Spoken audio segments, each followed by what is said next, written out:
Os novos ataques começaram com a confirmação do cerco total à cidade de Rafah pelas forças de defesa de Israel, um movimento estratégico que marca um avanço decisivo nas operações militares contra o Hamas.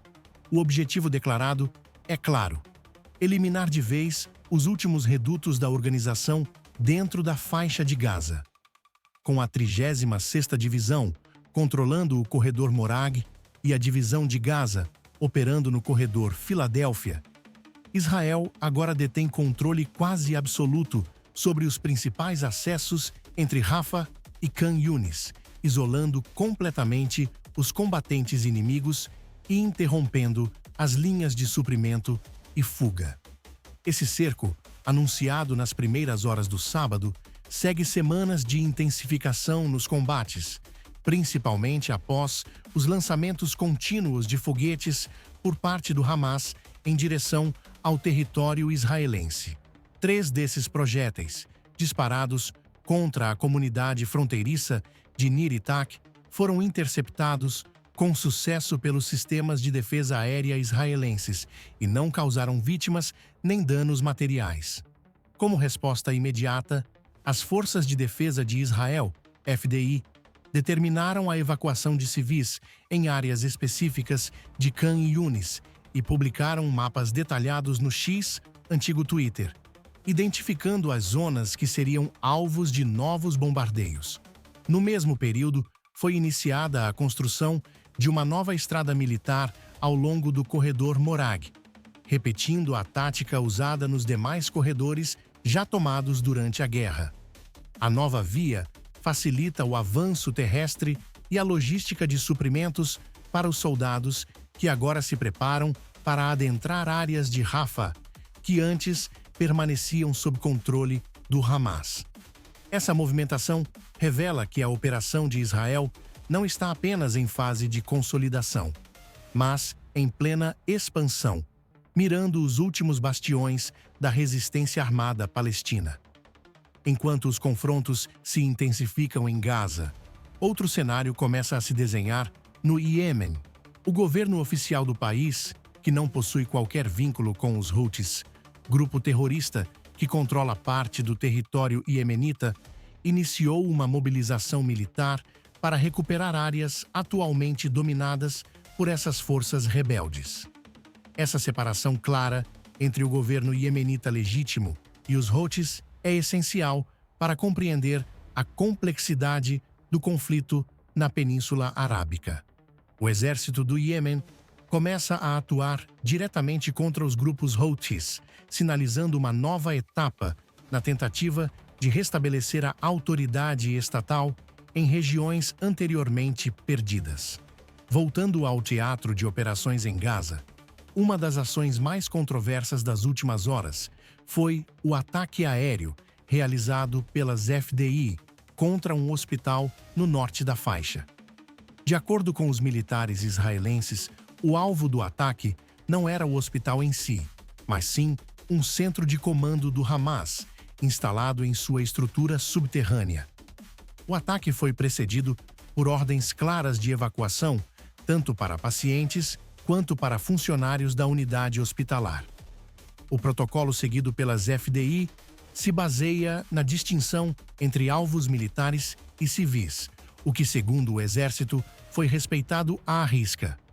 As forças de defesa têm repetidamente declarado que, antes de qualquer operação em instalações civis utilizadas como escudo pelo Hamas, são emitidos avisos para evacuação.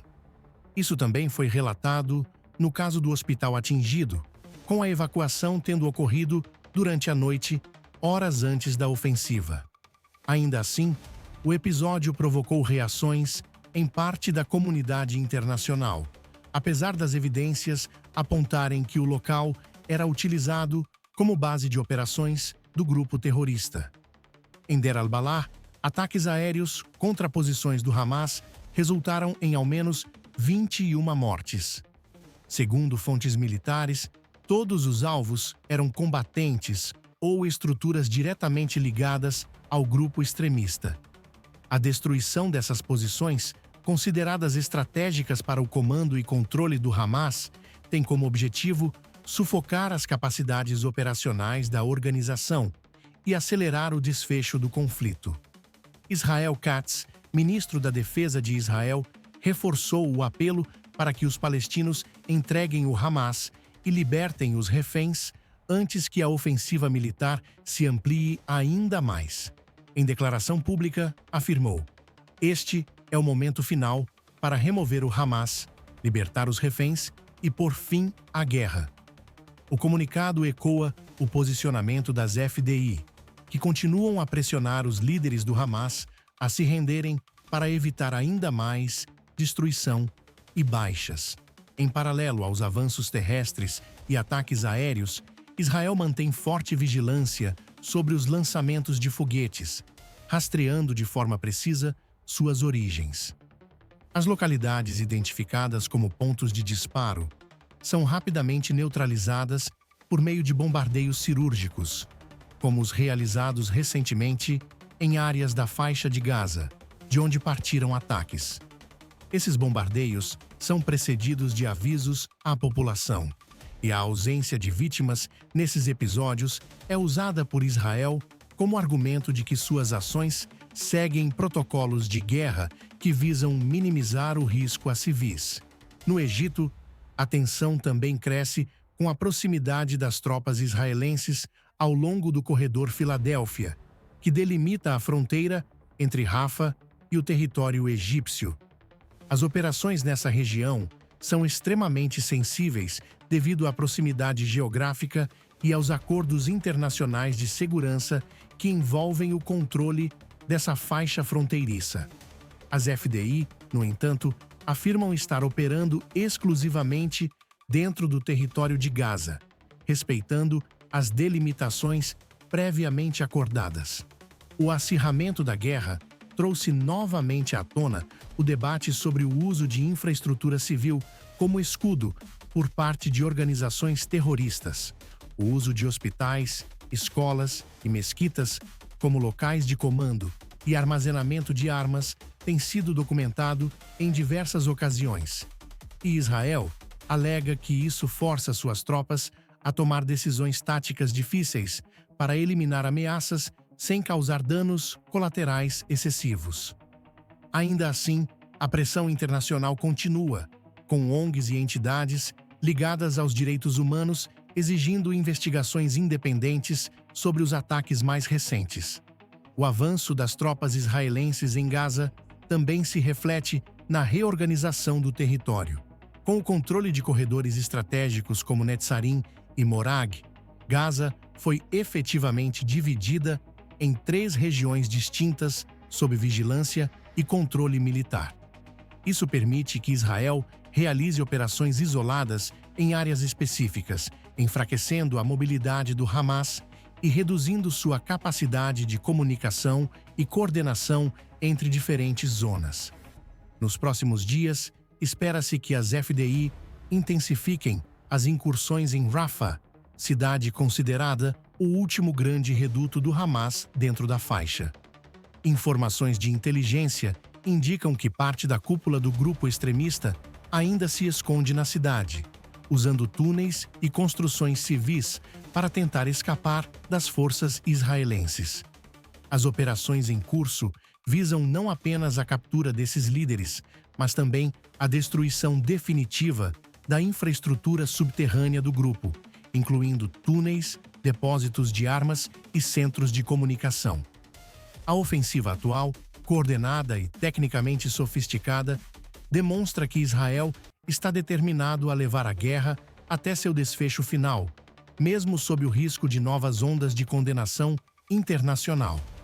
A aposta é clara: enfraquecer o Hamas a ponto de inviabilizar sua presença futura como força militar ou política relevante em Gaza.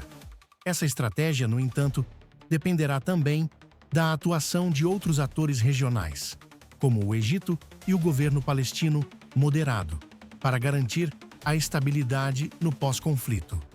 Enquanto isso, no Iêmen, a guerra contra os Houthis promete se tornar um novo foco de tensão no Oriente Médio. A mobilização do exército iemenita para retomar o controle de regiões ocupadas pelos rebeldes pode gerar um confronto em larga escala dentro do próprio país, com possíveis repercussões para a segurança marítima no Mar Vermelho e para as rotas comerciais internacionais. Esses desenvolvimentos simultâneos mostram que o Oriente Médio permanece em constante ebulição, com múltiplos conflitos interligados e uma dinâmica geopolítica extremamente volátil. A guerra em Gaza, embora central no noticiário atual, é apenas uma peça de um tabuleiro muito maior, onde cada movimento pode redefinir o equilíbrio de poder na região. A lei internacional. Deem uma lida na lei internacional. Segundo a Convenção de Genebra, seja a de 1979, seja a de 1990, está claramente estabelecido que se qualquer hospital, escola, instituição do governo, prédio governamental ou área civil for utilizado como ponto de lançamento de ataque, esse local automaticamente se transforma em um alvo legítimo. Isso está escrito, registrado e acordado internacionalmente. Está dentro das normativas da Convenção de Genebra. Portanto, qualquer alegação contrária a isso ignora completamente os princípios legais internacionais já consagrados há décadas. Leiam antes de publicar essas asneiras. Enquanto isso, os Houthis enfrentam agora uma nova ameaça que pode reconfigurar completamente o equilíbrio militar no Iêmen. A insurgência Houthi, que há anos desafia o governo reconhecido internacionalmente e promove ataques contra Israel, embarcações no Mar Vermelho e posições americanas na região, está prestes a enfrentar o seu maior desafio desde que assumiu o controle de vastas regiões do norte do Iêmen, incluindo a capital Sanaa. Informações obtidas por fontes de inteligência indicam que o governo iemenita está mobilizando uma força colossal composta por aproximadamente 80 mil soldados para lançar um ataque de grandes proporções contra o porto estratégico de Hodeida. Esta região, controlada pelos Houthis há vários anos, representa um ponto logístico e militar fundamental para o abastecimento e movimentação das forças rebeldes. A ofensiva planejada pode marcar um ponto de virada crítico no conflito iemenita, já que se estima que esta força represente a esmagadora maioria das tropas pró-governo disponíveis no território. No segundo, vidas humanas aguardam resgate em meio a um conflito devastador. O cenário é de tensão, estratégia e expectativa, e o desfecho de ambos os conflitos pode redefinir a geopolítica do Oriente Médio para os próximos anos. Compartilhe este vídeo com quem precisa entender o que está realmente acontecendo nesses conflitos. Não esqueça de se inscrever no canal Militar World, deixar o like e ativar o sininho para não perder os próximos capítulos dessa guerra que molda o mundo em tempo real. Até o próximo vídeo.